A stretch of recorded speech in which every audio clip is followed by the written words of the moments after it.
If you think I'm gonna off a dead man, you're crazy. Retrieving sperm shouldn't be one of the 5 stages of grief. When I first did it, we didn't even have computers. And I want other people to know too that he wasn't born because I wanted a piece of my husband. He was born because this was what we decided. With the help of advanced reproductive medicine and progressive laws around fertility, it's a lot easier for people to plan their pregnancies these days. In fact, over 8 million babies have been born through in vitro fertilization since 1978, when the first IVF baby was born. But what would you do if you were planning to have children with the love of your life, but then the unthinkable happens and their time is cut short? If there was a way to still have a baby with them, would you try? I'm Leah Zora, and today I'm on a quest to find out how and why some people choose to procreate with the dead. So right now I'm headed to a small town outside of San Diego. It's a couple miles north of the US-Mexico border, to a woman named Mercedes. She's 25 years old. I'm going to her house to meet her. She's one of about 20 or so women in the United States that have had a child from the procedure known as postmortem sperm retrieval. I've spoken to a couple women and most of them declined to be on camera, but Mercedes has agreed to speak to us. Hi, how's it going? Hi, Mercedes. 911, what's the nature of your emergency?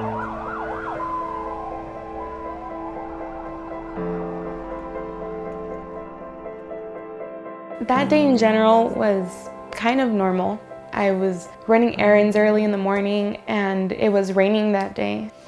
And my dad walked through the door and he told me the news, and I thought he was joking at first because my husband is such a jokester, and I thought, oh, he's gonna walk through that door right now and he's gonna say, "Surprise, I'm here." And yeah, it didn't happen like that.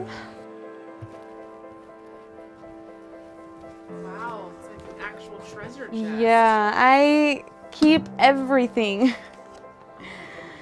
He wrote me every single day and told me exactly what he was doing and what he was learning. I wrote him just like I would speak to him. Te quiero muchísimo. I love you a lot. Love you very much. When I went to go visit him for his first graduation, he wanted to talk to me about cryopreservation of his tissue. And honestly, I thought he was crazy. You were 23 years old, I was 21. We don't need to be talking about doing stuff like that, you know, because when do you think you're gonna die, really? Nobody knows. Being in the military kind of sparked that thought, thinking, okay, like there's a possibility that my line of work can kill me.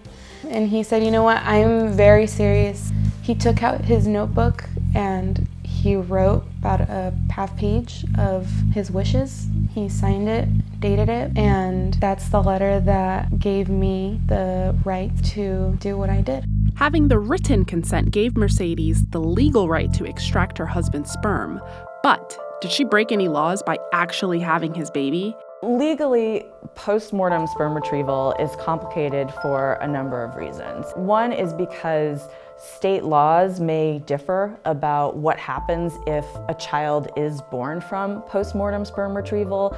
What are the inheritance rules? Does the child qualify for Social Security? So there are those kind of legal layers and nuances that you're probably not thinking about at the moment, where you're just like, okay, let's take this one step at a time. Let's do sperm retrieval, and then we can kind of think about usage later. But there are not particularly great laws exactly on point, like this is not allowed or this is allowed. So it's not outlawed, so you can do it. You just have to find somebody who's a willing practitioner, a willing physician to do both the retrieval, and then when you use it, you're going to need to have assisted reproductive technology as part of that plan. Finding Dr. Rothman was not easy. I called about 4 different cryobanks and they all laughed at me and said that what I was doing was wrong and that I should just grieve in the moment, which I totally understand. But I called Dr. Rothman and they said, oh yeah, we've done this before.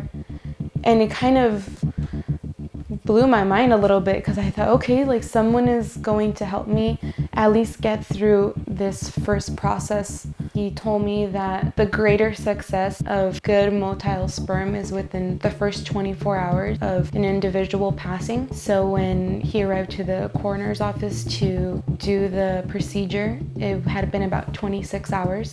We were cutting it there, but he did everything that he could, and he said that he would help me. After listening to Mercedes' story and learning more about the legal issues, I'm still pretty curious to know how the medical procedure is done. So I went straight to the source. My name is Dr. Cappy Rothman.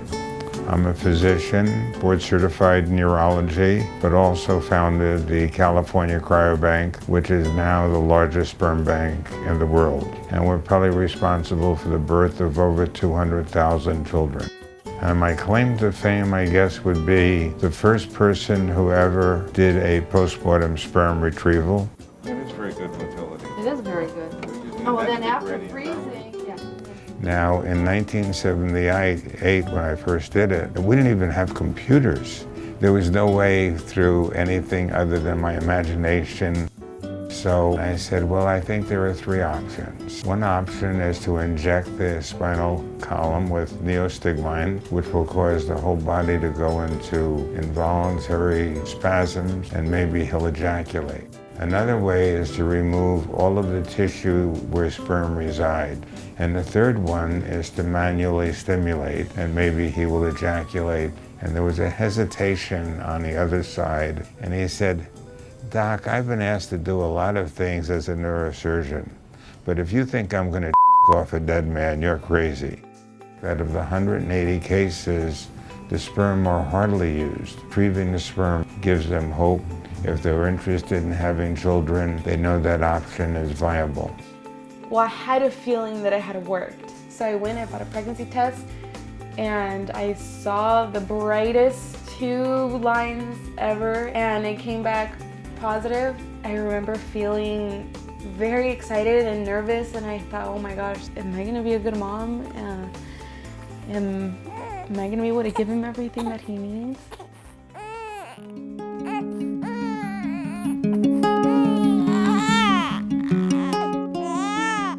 And he does a lot of little gestures that would remind me of my husband. His personality is exactly like his. He is stubborn, and he is strong, and he has a character that nobody can break down. So he is one of a kind, really.